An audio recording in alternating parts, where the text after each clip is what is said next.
Na mtazamaji popote pale ulipo, karibu sana kwenye kipindi hiki ambacho tunaongea na waheshimiwa na kuweza kufahamu mambo mbalimbali kutoka kwao. Na leo katika mazungumzo yetu hapa tunaye mheshimiwa diwani wa kata ya Olmotonyi. Huyu si mwingine bali ni mheshimiwa David Kinisi. Tutakwenda kuongea naye, atajitambulisha kwa majina yake, nimemtaja hivyo, lakini pengine yeye atajitambulisha vizuri zaidi na moja kwa moja tutaenda kwenye mazungumzo naye. Mheshimiwa, karibu sana. Asante sana. Mimi kwa majina yangu naitwa David Kinisi. Hujakosea kabisa, ni diwani wa kata ya Olmotonyi. Ndugu yangu, karibu sana kwenye kata ya Olmotonyi. Karibu sana. Asante sana. Kwanza nikupongeze sana kwa uwajibikaji na utekelezaji wa ilani ya Chama cha Mapinduzi. Nashukuru ndugu yangu, tunaendelea mpaka kieleweke. Naam. Pengine kwa kuwa sasa hivi naona kipindi cha awamu hii kimefika ukingoni, kwa maana ile miaka 5 sasa ndio imefika ukingoni. Leo ni tarehe 20 ya mwezi wa 6. Sawa. Labda ungetupitisha mheshimiwa, kwanza unazungumziaje kipindi chote cha miaka 5 cha udiwani wako katika awamu hii ambayo inakwenda kutia nanga?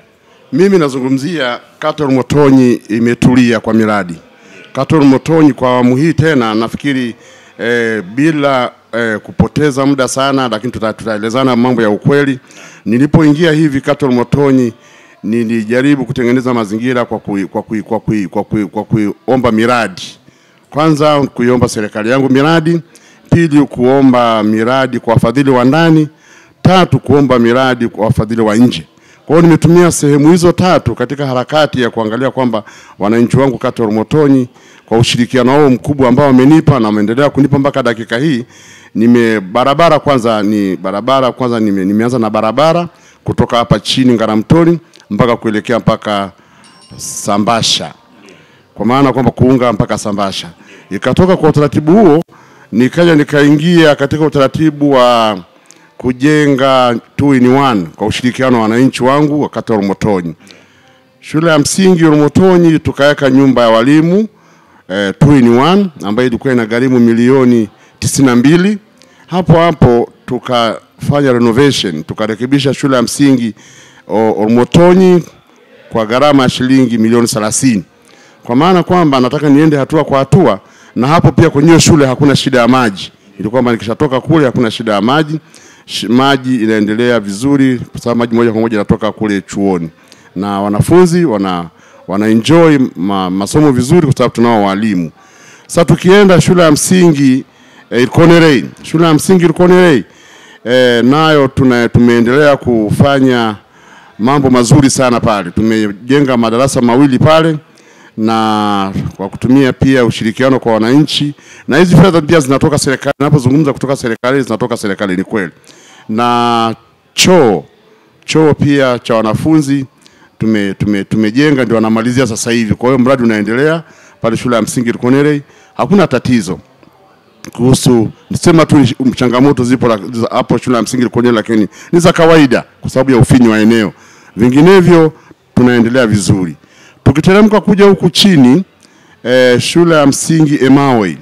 Shule ya msingi Emaoi nako tumefanya kitu kikubwa sana pale katika historia yangu ya maisha tangu niingie udiwani. Pale shule ya msingi Emaoi tumejenga choo kwa kushirikiana na wananchi wangu pia wa kitongoji cha Emaoi. Hapo ikatokea pia tukapata ufadhili wa ndani. Huu ufadhili umetoka CRDB. Tukajenga choo kwa ajili ya watoto wenye mahitaji maalum. Hapo ni majuzi tu. Jenga choo hicho na ikawekwa facility zote. Kwa maana kwamba imewekwa TV kwa ajili ya watoto hao, imewekwa furnitures. Kwa hiyo darasa hilo liko vizuri. Na watoto pia wako kwenye hilo darasa bila shida yoyote, wenye mahitaji maalum hiyo, na walimu hapo. Aliyekuja kuweka jiwe la msingi ilikuwa mkuu wa mkoa aje aweke jiwe la msingi. Ikatokea mkuu wa wilaya akaja kuweka jiwe la msingi badala ya mkuu wa mkoa. Lakini hii inaonyesha jinsi gani tunavyoshirikiana na viongozi wetu pia ngazi ya juu. Kwa hiyo niendelee kushukuru ufadhili huo ambao ni wa ndani. Ninapozungumzia ufadhili wa ndani, kama nilivyotangulia kusema, hivyo ndivyo ninavyotembea na watu wangu kata ya Olmotonyi. Sasa tukija polepole tukaingia shule ya sekondari sasa, ambayo ndio shule mama. Shule ya sekondari Olmotonyi nako tumefanya mambo makubwa sana sana sana sana. Kila msingi hapo tumepata majengo kutoka serikalini, madarasa mawili na ofisi.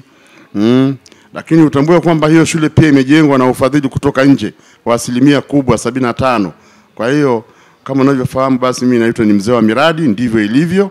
Lakini pamoja na kuwa wafadhili ndio wamejenga shule hiyo, kwa serikali kuweka mkono, ni haki wameweka mkono bila shida yoyote. Nashukuru pia serikali ya Mama Samia kwa sababu ni sehemu mojawapo ya kuendelea kutengeneza mazingira ya kuona kwamba tutafanya nini katika kata yangu ya Rumutonyi. Na vyoo pia, kwa upande wa vyoo serikali pia imeniunga mkono kwa asilimia kubwa. Changamoto ya vyoo sasa hivi ni kidogo sana, sio kubwa hivyo, lakini sana sana tunaendelea pia kuboresha hiyo shule, maana tuna mategemeo huko baadaye tupate A-level pale. Na tumepata pia milioni 30 kutoka serikalini. Nimshukuru sana Dr. Msumi pia ameendelea kuelekeza hela pale kwa ajili ya kumalizia maabara. Kuna maabara 2 zilizoko pale. Kwa hiyo katika maabara zote 2 hizo, maabara moja itamalizwa kwa milioni 30, lakini hapo pia atakuja kumalizia maabara nyingine. Huku tukitegemea kwamba shule hiyo itapandishwa hadhi saa yote kuanzia dakika hii tunapozungumza.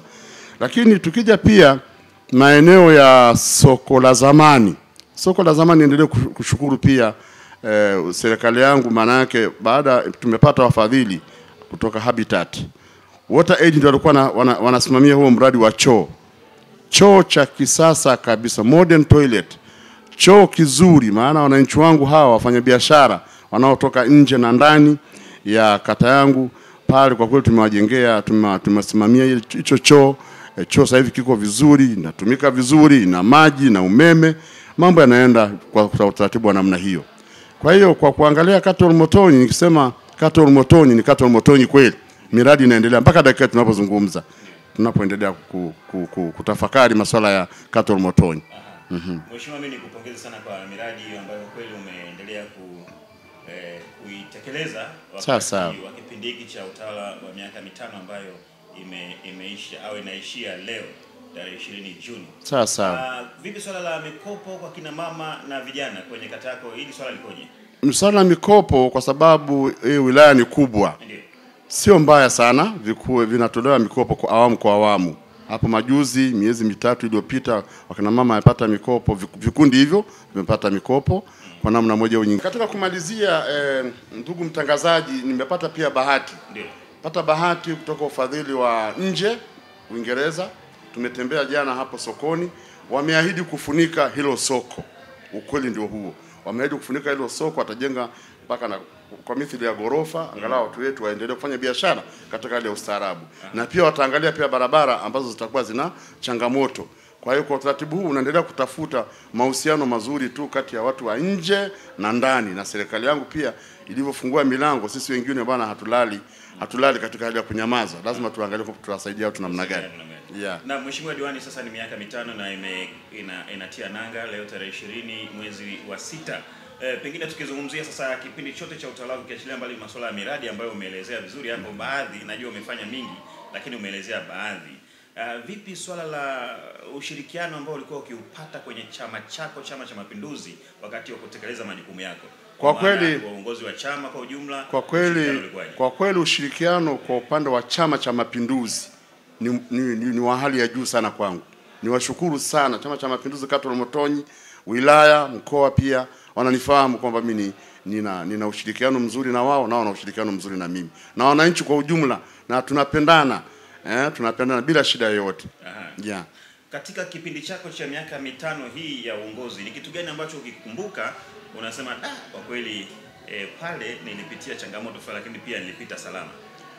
Nikikumbuka katika uongozi wangu huu, changamoto ni ndogo sana. Yeah. Changamoto ni ndogo kwa sababu kwa mfano kama maana sijazungumzia ilikuwa masuala ya afya.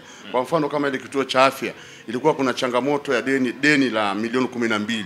Kwa hiyo nilipoingia tu hivi nikafanya ushirikiano na mkurugenzi wangu Msumi, ile deni la milioni 12 likatoka. Kwa hiyo changamoto kwa kweli ni ndogo sana, kwa maana kwamba kuna watu ambao labda sitaki nizungumze sana kwa kirefu, ni watu tu ambao ni tayari kukukwaza, angalau unawaletea miradi na kuambia kwa nini miradi kwa nini miradi, kwa nini miradi unasimamia wewe mwenyewe? Nikamwambia kwa taratibu ambayo tunayo hivyo ndivyo ilivyo. Na changamoto kubwa pia ile daraja lililotokea, daraja la Ole Kisambu, hilo daraja pia baada ya kutengeneza ikaja ikatokea mafuriko, ikamega ile sehemu ya zamani, lakini sehemu mpya ikabaki. Kwa maana kwamba kuna vitu vingine ambavyo nikikumbuka nakumbuka ni changamoto pia katika maisha yangu katika hali ya kutekeleza ilani hii ya Chama cha Mapinduzi. Pengine sasa unawaambia nini wananchi wa kata yako ambao umekaa nao vizuri kabisa kwa muda wa miaka 5 na sasa hivi inakamilika na tunaenda kwenye uchaguzi, kuomba ridhaa yao tena kama utaingia basi wakuchague uweze kuendelea na uongozi wao? Ninachowaambia wananchi wangu kata Olmotoni, pamoja na kuwa tumekaa vizuri na wao, hili naomba kwa heshima kubwa sana Chama cha Mapinduzi tuendelee kushirikiana nao. Natamani kurudi kuendelea kutengeneza platform ingine, kwa maana bado kuna vitu vingine ambavyo nataka tuviwekeze kata Olmotoni. Kwa mfano chuo cha VETA iko mezani. Mambo mengine kama nilivyotamka kwamba kuendelea kutafuta wafadhili kwa ajili ya kuboresha miundombinu na kushirikiana na serikali yangu. Kwa hiyo natamani kwamba wanirudishe tufanye kazi pamoja bila shida yoyote. Na kwa nini nasema wanirudishe? Wanirudishe kwa sababu mimi sijatumia nafasi kubwa ya kuchangisha fedha kwa wananchi kwa ajili ya miradi.